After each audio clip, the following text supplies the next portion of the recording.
Dah.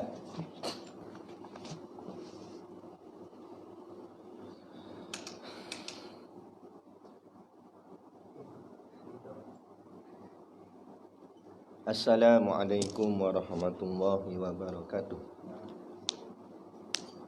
Ila hadrati Sayyidina wa Habibina wa Syafi'ina Muhammadin sallallahu alaihi wasallam wa ila arwahi abaihi wa ikhwanihi minal anbiya'i wal mursalin salawatullahi wa salamuhu alaihi wa alaihim ajma'in wa ala ali kulli was sahabati wal qarabati wa tabi'in wa tabi'i tabi'in bi ihsanin ila yaumiddin wa ila arwahi walidina wa muallimina wa dhawil huquqi alaina ajma'in wa khususan ila hadrati Syekh Ibn Aqil bisiril Fatihah.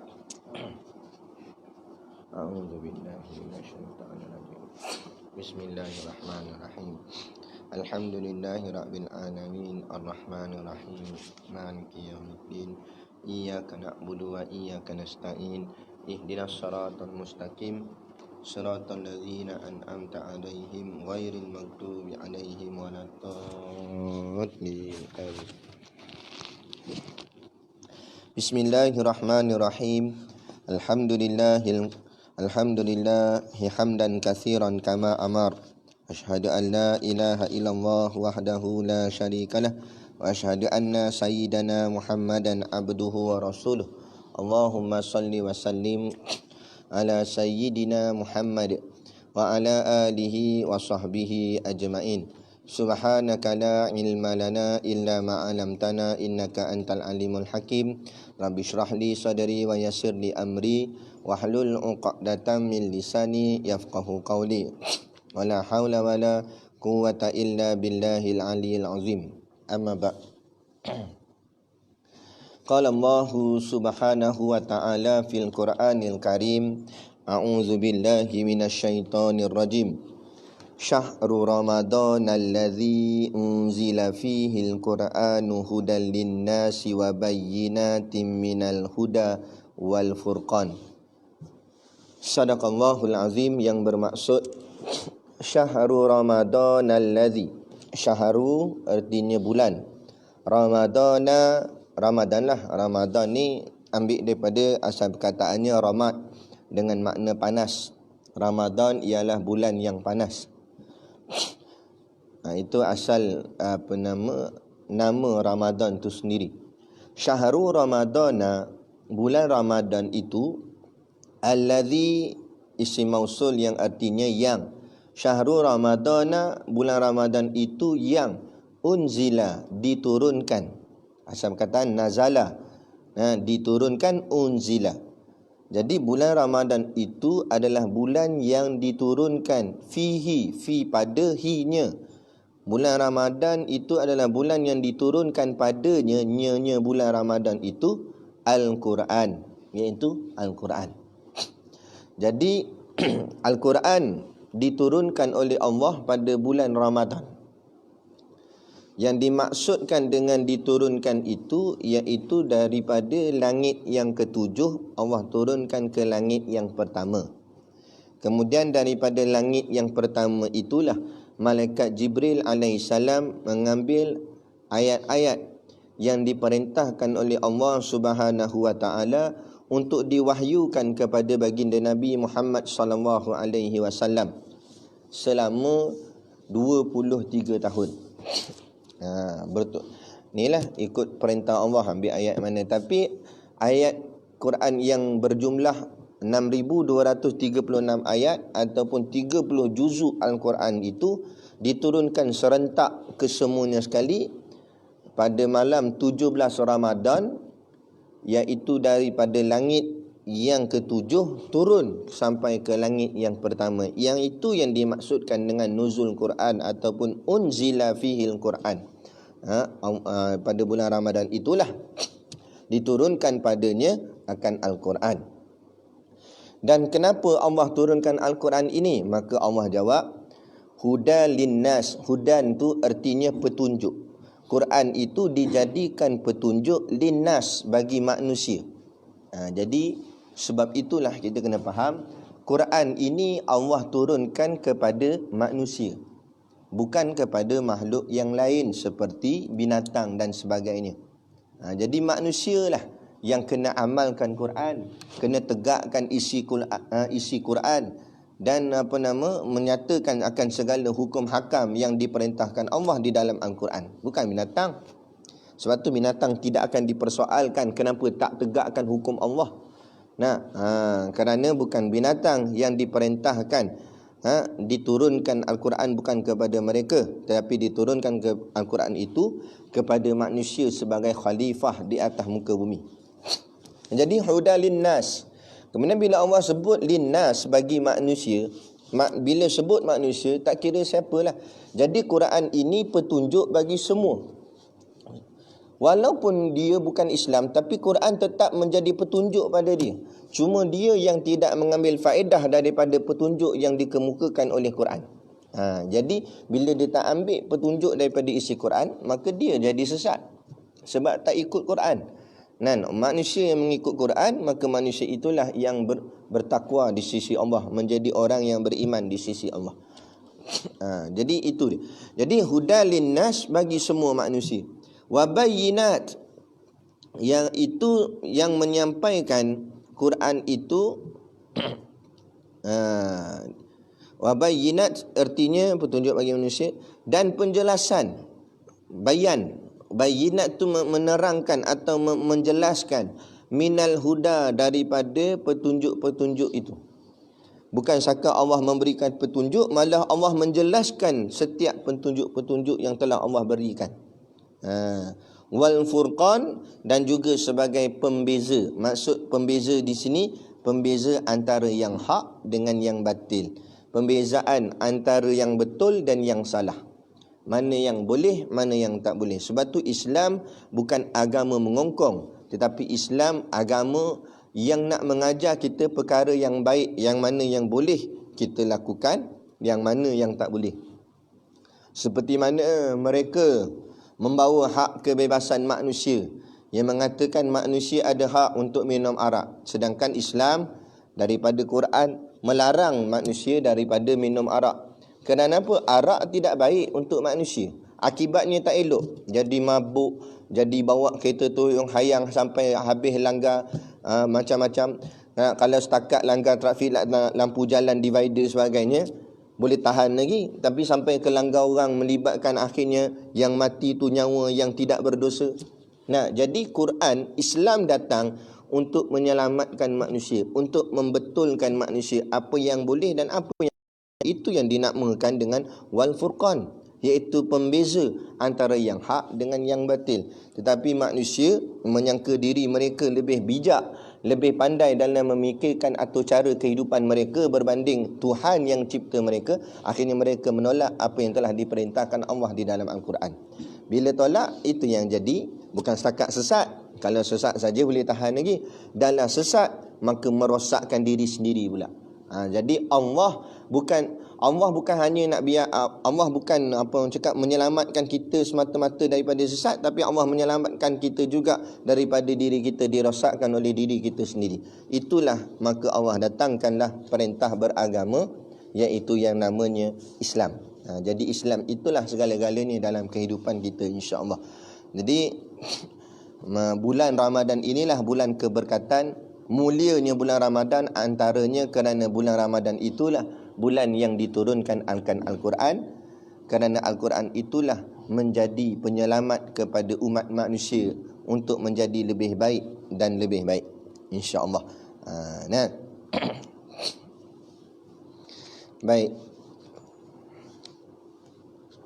Kemudian kita sambung kitab kita, iaitu kitab Zadul Muta'alim. Masih lagi di muka surat yang ke-17, bab sifat yang ke-13, iaitu kalam. Kita bacakan dulu. Qala al-muallifu rahimahullahu ta'ala wa nafa'ana wa iyyakum bi ulumihi fid daraini amin ya rabbal alamin. Kata pengarang kitab yang ke-13, kalam artinya berkata-kata. Lawannya al-bukmu, artinya kelu. Maka wajib kita percaya bahawa Allah itu berkata-kata, tetapi dengan tidak huruf dan suara. Baik. Jadi macam biasa, kita kena bawa 5 poin untuk memahami ilmu sifat 20 ini secara jalan tafsili, iaitu terperinci. Yang pertama iaitu nama sifat. Nama sifat ni kalam, kaf, lam, alif, mim, boleh tengok kat kitab. Yang kedua erti. Erti ni artinya terjemahan. Terjemahan daripada kalam tu sendiri. Kalam tu bahasa Arab. Walaupun dalam bahasa Melayu ada gak kita guna perkataan kalam, tapi asal kalam tu sendiri adalah daripada bahasa Arab. Diterjemahkan ke dalam bahasa Melayu dengan artinya berkata-kata. Jadi kalam tu berkata-kata. Tetapi tak boleh kita terhenti sampai ke berkata-kata, kerana ini boleh menimbulkan waham. Maksud waham ni menimbulkan salah faham atau menimbulkan satu benda yang tidak munasabah dan sebagainya. Iaitu kalau kita terhenti dengan berkata-kata, kita melihat makhluk juga berkata-kata. Jadi adakah berkata-katanya Allah sama dengan berkata-katanya makhluk? Maka kita pergi ke poin yang ketiga, iaitu makna sifat. Makna berkata-kata tu, maka wajib kita percaya bahawa Allah itu, Allah Ta'ala berkata-kata. Pertama, kita wajib percaya Allah berkata-kata. Itu. Tetapi di situ ada istisna'nya, iaitu tetapi berkata-katanya Allah Ta'ala itu dengan tidak berhuruf dan tidak bersuara. Dua syarat dia. Berkata-kata Allah Ta'ala itu tidak dengan huruf dan tidak dengan suara. Kalau dalam kitab Matan Umul Barahin, Syekh Sanusi menyebutnya, Imam Sanusi menyebutnya sebagai wala sautin wala biharfin wala sautin, tidak berhuruf dan tidak bersuara. Laisa biharfin wala sautin, tidak berhuruf dan tidak bersuara. Persoalannya yang kita nak kena faham, kenapa ulama menidakkan huruf dan menidakkan suara tersebut? Kerana ini jawapan dia, kerana huruf dan suara itu adalah berkata-kata cara makhluk. Makhluk berkata-kata dengan berhuruf, maknanya ada ejaan perkataannya, boleh ditulis, kan? A, B, C, D, E, alif, bata dan sebagainya dah. Jadi ada huruf tu, itu perkataan makhluk. Yang keduanya, dinafikan suara, kerana suara juga adalah berkata-kata cara makhluk. Makhluk berkata-kata dengan mengeluarkan suara. Makna suara di sini ada bunyi. Nah, ada konsonan-konsonan yang ada bunyi a, i, u, ba, bi, bu dan sebagainya. Jadi itu yang disebut sebagai suara. Jadi Allah Ta'ala, perkataan Allah atau berkata-katanya Allah itu tidak dengan huruf dan tidak dengan suara. Kerana apa? Kerana tidak itu menafikan persamaan antara berkata-katanya Allah dengan berkata-kata makhluk. Kerana berkata-kata makhluk itu dengan huruf dan suara. Adapun berkata-kata Allah tidak dengan huruf dan tidak dengan suara. Dan juga ini juga nak mengiktikadkan bahawa Allah tidak bergantung dengan apa-apa. Kerana kita berkata-kata dengan huruf, kerana kita bergantung dengan huruf. Sebab itulah manusia dia nak menulis, dia kena belajar dulu cara menulis, yakni ABC dan sebagainya. Barulah dia boleh menulis. Maka berhajat pada huruf untuk dia mengeluarkan satu mesej atau satu bentuk perkataan untuk disampaikan. Jadi berhajat pada huruf. Allah tak berhajat pada huruf, kerana kalau Allah berhajat pada huruf, maka Allah menjadi lemah. Jadi huruf tu sendiri adalah makhluk yang dicipta Allah. Tetapi kemudian Allah berhajat pula pada makhluk, maka mustahil, akal tak boleh terima. Jadi tidak dengan huruf tadi juga, itu kerana Allah tak berhajat dengan huruf. Dan tidak dengan suara juga, ini kerana Allah tak berhajat kepada suara. Kerana Allah, macam kita nak bercakap, kita memerlukan suara, baru boleh bercakap, baru boleh berkata-kata. Maknanya kita bergantung pada suara. Tak ada suara macam mana kita nak berkata-kata? Mana kita lemah, memerlukan suara baru boleh berkata-kata. Itu makhluk. Maka Allah tidak lemah. Allah tidak bergantung pada suara untuk berkata-kata. Allah tidak berhajat pada suara untuk berkata-kata. Allah boleh berkata-kata dengan tanpa suara. Maka maknanya Allah tidak memerlukan suara untuk berkata-kata. Jadi itulah juga menjadi dalil ataupun pengukuhan kepada kita bahawa berkata-katanya Allah itu dengan tidak huruf, dengan tidak suara. Kemudian satu permasalahan timbul, di mana bila kita menyebut Allah berkata-kata tidak dengan huruf dan suara, bagaimana pula dengan Al-Quran? Sedangkan Al-Quran itu berhuruf dan bersuara. Dalam masa yang sama, kita melihat juga bahawa Quran itu adalah firman. Firman di sini artinya perkataan Allah. Maknanya Allah berkata-kata. Tetapi bila melihat pada isi Quran itu sendiri berhuruf, dan Quran itu sendiri juga bila kita baca, ianya ada suara. Jadi macam mana? Maka di sini ulama membahaskan tentang masalah kalam yang tidak disebut di dalam kitab Zadul Muta'alim ni, tetapi disebut di dalam kitab-kitab tauhid yang lain yang lebih tebal. Jadi kata ulama, sifat kalam Allah Ta'ala ini secara ringkaslah. Kalau dalam lagi dia ada pecahan lagi, tapi ni kita ambil yang ringkas. Maka yang ringkasnya kata ulama, kalam itu dipecahkan kepada dua bahagian. Yang pertama disebut dengan kalam nafsi, yang kedua disebut dengan kalam lafzi. Kalam nafsi itu artinya diri. Jadi kalam diri siapa? Diri Allah Ta'ala sendiri. Kalam nafsi itulah yang disebut sebagai kalam yang tidak berhuruf dan tidak bersuara. Laisa biharfin wala sautin. Maknanya perkataan Allah yang sebenar-benarnya secara hakikinya, iaitu dengan tidak berhuruf dan tidak bersuara. Adapun Quran yang kita lihat, itu adalah disebut oleh ulama sebagai kalam lafzi. Kalam yang dilafazkan. Kalam lafzi. Nah, maka kata guru kami, Allah sendiri yang menterjemahkan perkataan Allah yang berbentuk kalam nafsi itu menjadi kalam lafzi. Kenapa diterjemahkan ke dalam kalam lafzi? Kerana untuk memudahkan makhluk untuk menerimanya atau memahaminya. Kan? Macam mana kita nak faham dengan perkataan Allah yang tidak berhuruf dan tidak bersuara? Maka Allah terjemahkan sendiri kalamnya yang asalnya tidak berhuruf dan tidak bersuara itu kepada berhuruf dan ada suara. Maka terjadilah Quran yang kita baca. Jadi bertepatan juga dengan mukaddimah yang kita bacakan ayat tadi. Dan daripada bulan Ramadan, dalam bulan Ramadan inilah, maka di langit ni dia ada macam Baitullah. Kalau Kaabah tu, Kaabah hitam tu, kan, itu dipanggil Baitullah, rumah Allah. Naik ke atas sampai ke langit yang pertama, dia ada satu tempat yang juga di tempat itu ditawaf oleh malaikat. Kalau di Baitullah yang tawafnya manusia, tapi naik ke atas langit yang pertama, nama dia Baitul Izzah. Di Baitul Izzah tu malaikat keliling tawaf. Kemudian naik lagi sampai langit yang ketujuh, namanya Baitul Makmur. Di situ juga malaikat tawaf. Jadi Quran ditulis Quran pada asalnya di Baitul Makmur, di atas kali langit yang ketujuh.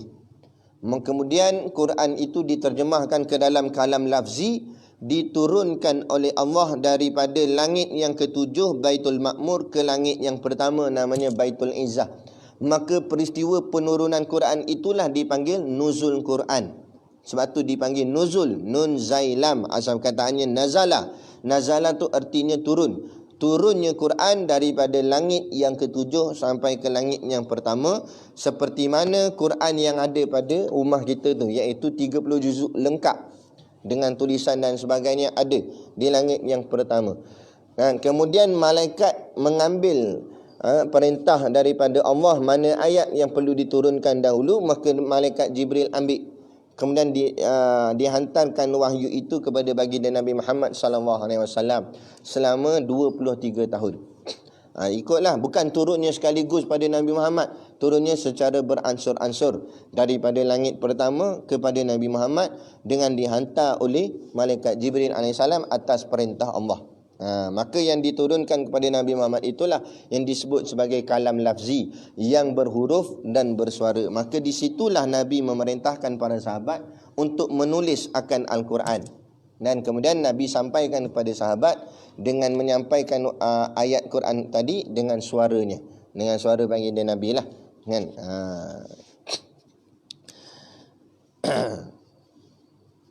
Kemudian dulu ada seorang sahabat, dia pernah tanya kepada Nabi, macam mana Annal Harith bin Hisham radhiyallahu anhu sa'ala Rasulullah sallallahu alaihi wasallam, bahawa Al Harith bin Hisham radhiyallahu anhu bertanya kepada Rasulullah sallallahu alaihi wasallam, kaifa ya'tikal wahyu, bagaimana caranya wahyu turun kepada engkau? Faqala Rasulullah sallallahu alaihi wasallam, maka Rasulullah sallallahu alaihi wasallam menjawab, ahyanan ya'tini mithla salsalatil jarasi, terkadang datang kepadaku suara seperti gemerincing loceng. Kata Nabi, wahyu tu datang kepada Nabi kadang-kadang di dalam bentuk bunyi yang tajam. Bunyi ni macam seakan-akan jarasi, bunyi seperti bunyi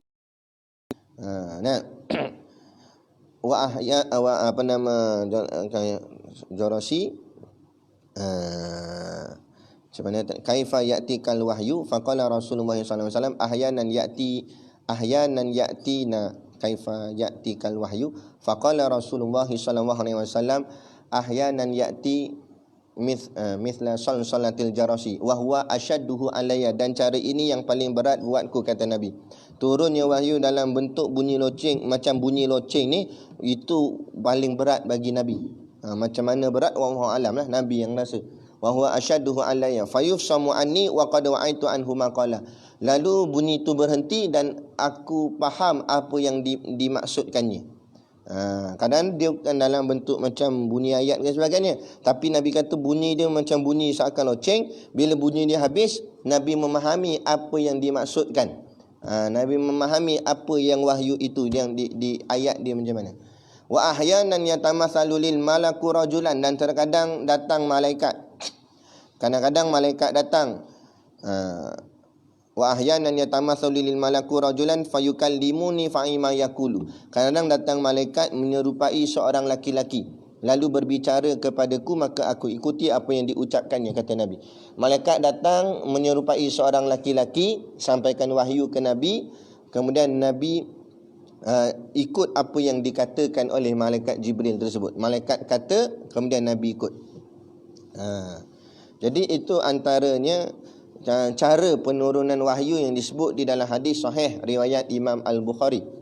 Ini berkenaan dengan sifat kalam, yakni kalam Allah Ta'ala.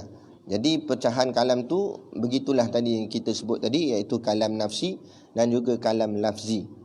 Jadi dari segi i'tikad pegangan kita, kalam Allah dari segi hakikatnya laisa biharfin wala sautin, tidak berhuruf dan tidak bersuara.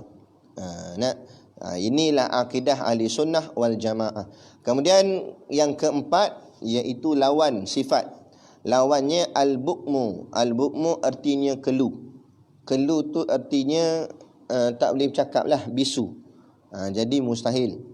Mustahil Allah tu bisu. Kalau Allah bisu, maka pergi ke poin yang kelima, iaitu dalilnya. Kalau Allah itu bisu, nescaya Allah itu cacat lah. Sebab Allah tak boleh bercakap, bisu. Tapi kita kena faham pula, cakap Allah ni maknanya bukan dengan mulut. Itu makhluk. Perkataan makhluk itu dengan mulut, kan? Adapun Allah tidak begitu. Jangan faham gitu.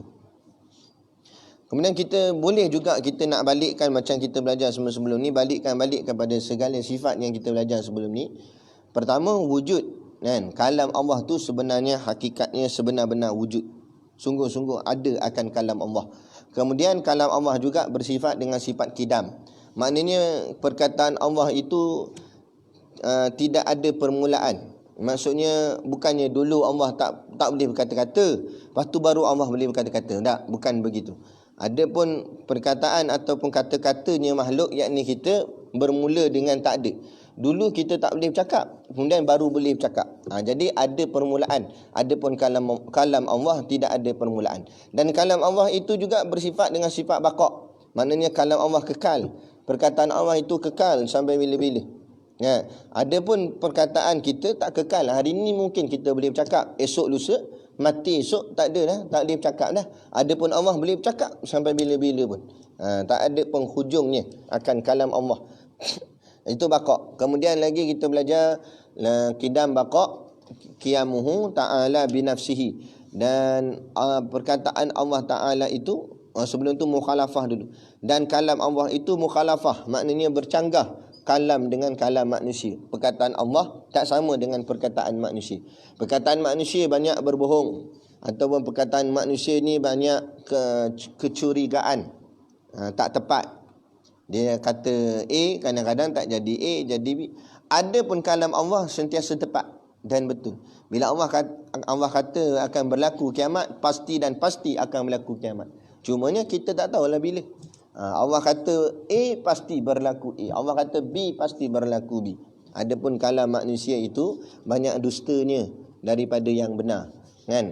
Ataupun kalam manusia itu bergantung kepada sesuatu yang lain. Adapun kalam Allah tak bergantung. Maka itu yang dimaksudkan dengan qiyamuhu ta'ala binafsi. Allah berdiri dengan sendirinya, artinya kalam Allah berdiri dengan sendirinya, bukan bergantung dengan apa-apa pun. Kalam makhluk bergantung dengan mulut, bergantung dengan lidah, bergantung dengan segala urat, bergantung dengan perkataan, bergantung dengan suara dan sebagainya.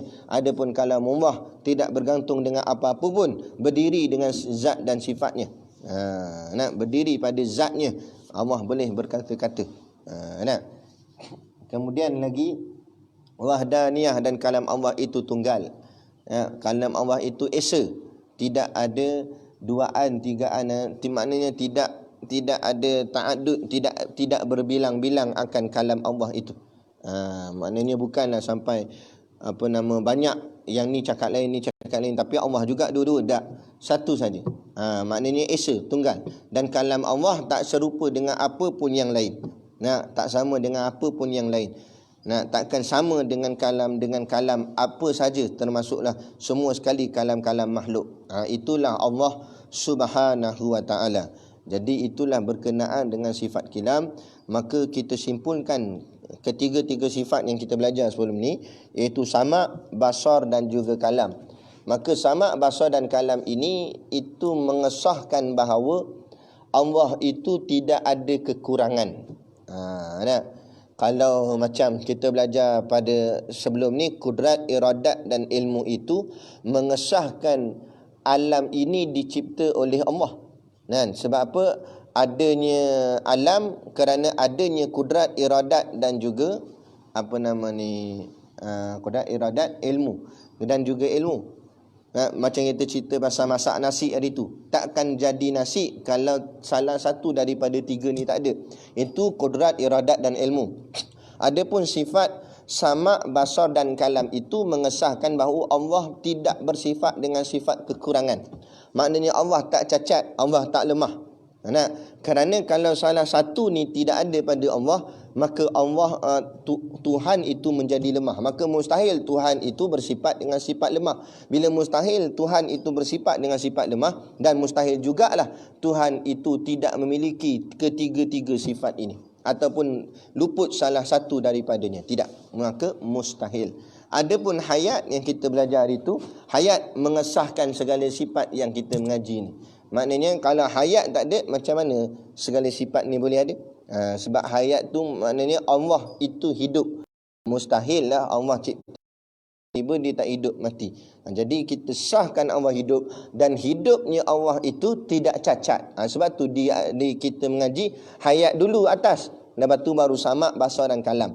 Kalau sekadar sampai hayat saja, adapun kita tak mengesahkan sama', basar dan kalam, itu baru sama dengan makhluk. Makhluk pun hidup, tapi makhluk hidup serba kekurangan. Makhluk itu hidup dengan kecacatan, dengan perkara yang kurang. Adapun Allah hidup dengan tidak cacat, dengan tidak ada sebarang bentuk kekurangan. Maka perkataan yang menafikan Allah tidak ada kekurangan, itulah yang kita baca dalam tasbih subhanallah. Subhanallah itulah, kata ulama, kalimah tanzih, kalimah yang menyucikan Allah Ta'ala daripada sebarang bentuk kekurangan.